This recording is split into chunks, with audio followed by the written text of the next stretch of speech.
What's up, guys? Rashad with Cardboard Gaming here. I know we've been gone for a while, but we've been playing Vanguard like really heavy, traveling a lot for it. All of us have had some pretty good results in that, so that's why we've been away for so long. We've just been grinding. I know we could have recorded some of the content along the way of that, like how we did events and stuff, but it kind of slipped my mind to do that. We were just out having fun, seeing all the friends that we hadn't got to see in a while and whatnot. So I apologize for the long break, but today we're back with a deck profile. I recently started playing Magic about 5 days ago. So I went to my first locals, format being Pioneer, and so I played Lotus Field combo. I got second place. I lost to my buddy Derek, who also plays with us. He's a regular. He ended up going undefeated. We had 10 players, 4 rounds. So I wanted to show the deck profile off because thought it was pretty cool that I did well at my first Magic event. It's a super fun game, and I plan on continuing it. But to get on with it, we'll start off with the creatures. We played 4 Grazer. He's a 1 mana green. He's got reach. He's a 0/3. When you play him, you get to play a land tapped. Next, I played 2 Hope Tenders. You can pay 1 and either just tap her to untap a land, or you can exert her to untap 2 lands instead. So if you can drop her on turn 2 before you do your Lotus Field stuff, then she's a pretty good card. But if you can, just go off on turn 2 instead, that'd just be better for you to do that. So that was all the green creatures. On to the blue ones. Played 4 Vizier of Tumbling Sands. Never played them to actually cast them. Just played them for the cycle. So it was 1 blue and then 1 colorless. And you get to draw cycle them, which discard them and draw a card. Then when he cycled, you get to untap a permanent. So you can untap your Hope Tender or a land, depending on what you got. And the last creature in the deck is Lear. Her first ability, where spells can't be countered, never came up for me at all. Nobody ever attempted to counter any of my stuff. But the second part that gives all your sorcerers and instants flashback, that was like the big thing. Like, this won me like every game basically because of flashback. On to the sorceries and instants. For our consistency cards, play 4 Pour Over the Pages. So this costs 5. You draw 3, untap 2 lands, and then discard a card. So this is a +1 on mana every turn that you can cast this card. So it gives you mana, ramp, and you dig through your deck. Second card for consistency is going to be 4 copies of Impulse. This is an instant. You look at the top 4 cards of your deck. You choose 1 to go into your hand, and you bottom deck the rest of them. So just digging through 4 cards to find your next extender helps a lot. And then speaking of extenders, Hidden Strings. So this costs 2. You untap 2 permanents. Ideally, if you have Hope Tender out, you want to untap her after you exert her and a land. So let's say you float 6 blue mana, and then you'll exert her with 1 of them, going down to 5, unstanding 2, and then you'll tap. You can float like your green and blacks there. And so then that'll leave you with 5 blue, 3 green, 3 black. You cast your Hidden Strings, so you'll go down 1, ideally on the black, because nothing costs more than 2 black. So you'll have 3 green, 2 black, still have 5 blue. You want to tap Hope and another one of your lands. You tap the land down, you go up 3 of whatever color, and then you exert Hope for 1, and you tap the lands back up, that you can go up 6. So that's ideally how you want to do that. Last blue being an enchantment, Omniscience. This, you just win the game if this hits the board. That's all it is to it. Onto the green sorceries. Play 4 Sylvan Scrying to help get your Thespian or your Lotus Field, whichever one you're missing. That's all it does. It adds a land to your hand. If you've already got them, this can add like Boseiju or Otawara. And we play 3 Bolliged. This can be a land if you need it to be. It just come in tapped and produce green mana. But if you cast it as a sorcery, you get to add any card from your graveyard to your hand for 3 green. Or 1 green, 2 colorless. Next is Dark Petitions. Going to go into our black sorceries. So this one, if you've got Spell Mastery 2, having 2 or more instances of sorceries in the grave when you cast it, you generate 3 black. So this is also helping you ramp mana. And then you add any card from your deck to your hand. So you just grab whatever piece you're missing at the time, or an extender if you need to extend. That costs 5. So ideally you're paying 2 for it because 9 times out of 10 you're going to have spell mastery when you cast it. You just get your black back. And then there's a Behold the Beyond. So this one costs 7. You discard your hand and you add 3 cards to it. So whatever 3 cards you're adding is worth discarding your hand. This is the main win con basically. Is Mastermind's Acquisition. You can either add a card from deck to hand or a card from outside the game to hand.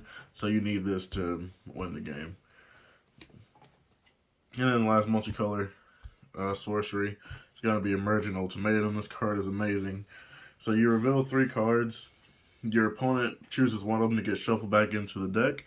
The other 2 get exiled, but then you cast them for free immediately after that resolves. So you'll normally reveal something like this, and this. So your opponent, every single time, this is what got sent back because they just don't want you to cast them. Like cards like Pour Over the Pages and things for free that just plus you insanely for free, or having like 3 Balagas in your hand plus this, you just get to do so much. So then you're going to cast this for free, which is going to give you a free 3 black mana and search any card. Every time I search this out, because I always had the mana to just cast it. And then Lear, her skill giving you flashback, like that's just super important. It lets you double up on all your spells. So that's the last of the sorceries. Next is the lands. And of course, it's for Lotus Field. You have to sack 2 lands to play it. It comes in tapped. It has hexproof. You tap it, generate 3 mana of any color. Next, you play Thespian Stage. Thespian produces colorless, but that's not why you play it. You pay 2 mana, tap it, you get to copy one of your lands. You should always copy Lotus Field. The 6 mana every turn after you do that. There's a way for you to like basically go off and do this whole thing on your 3rd turn, which is like insane. That's the quickest you can do it. Is a 3rd turn you can just go off and win the game with by ramping and stuff. Next we play 4 Temple of Mystery because all the homies love Scry. It generates the 2 important mana colors for your deck. You don't play ways to generate black outside of the Lotus Field, so you don't need the black. Blue and green is important. This also lets you scry, which is also super important for consistency. We play Yavimaya. You want to max out on ways to play your Arboreal Grazer on turn 1 so you can start Lotus Fielding on turn 2. Next is one of these. Just another dual land that can come in standing. You'll never have more than 2 mana when you have access to this card because you got to blow 2 of your lands up to play a Lotus Field. And I played 3 Besejus just to counter like other pesky things. This is good in the mirror match. When they ultimatum you, if you have this in your hand and you left the mana up for it, you would just give them Omniscience and the Beyond instead of giving them Leer so they won't have the flashback, and then you let them play the Omniscience, you just Beseju the Omniscience. So then they have to do a bunch of extra hard work to get their Leer and cast her instead of just giving her that. So then it just makes it a little bit harder for them. They got to have all the resources. This is supposed to be a second Otawara. I ordered it. It didn't come in time, so I just played an island to have another blue mana just in case. So Otawara, I never used it in the tournament actually. But I also didn't need to. Like, it's a good effect. I will still run it at 2. It's just another way for you to disrupt in case you don't have the combo and you need to stall out for a little bit. That plus Beseju, because this can get rid of a creature. This gets rid of a pesky enchantment or artifact or something. It's just another way to have defense if you didn't have the full combo. And onto the sideboard, since it's actually important in this deck. Approach of the Second Sons, your win con. You add it to your hand from your sideboard with Mastermind's Acquisition. It costs 7. Ideally, you want to have Omniscience on the board so you can just cast it for free and not have to waste one of your mana bases on making a plane. You gain 7 life, put it as the 7th card from the top of your deck. The second time you cast it, you win the game. You only have to cast it, it doesn't have to resolve, so if they negate it, you still win the game. 3 Behold the Multiverse. This was a consistency in case I was playing against another slower matchup. I mean, I just wanted more consistency to make sure I got the combo off before they could start like floodgating me out of the game and whatnot. This was for blue. Things that can counter my important cards. Just side that in against them so you can counter their counter. This was for rush decks. Played 2 Languish so I can board wipe them. Same thing with Ritual Suit, just another way to board wipe them. And then Thought Distortion was also for control decks, mainly blue.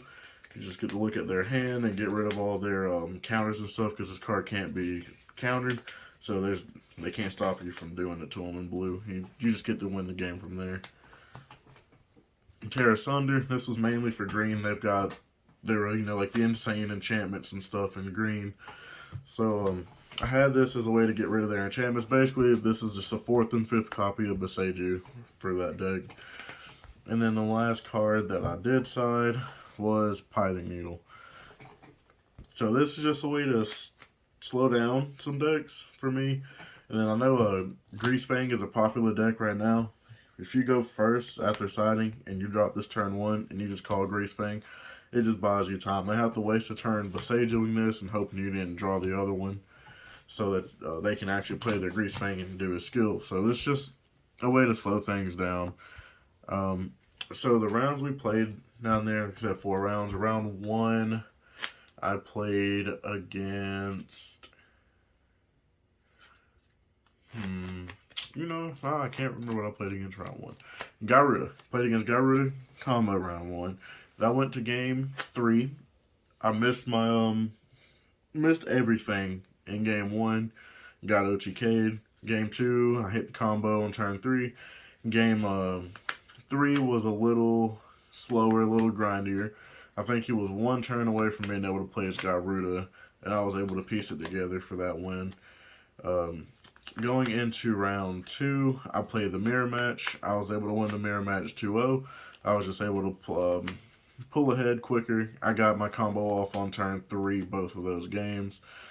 So that was how that game went.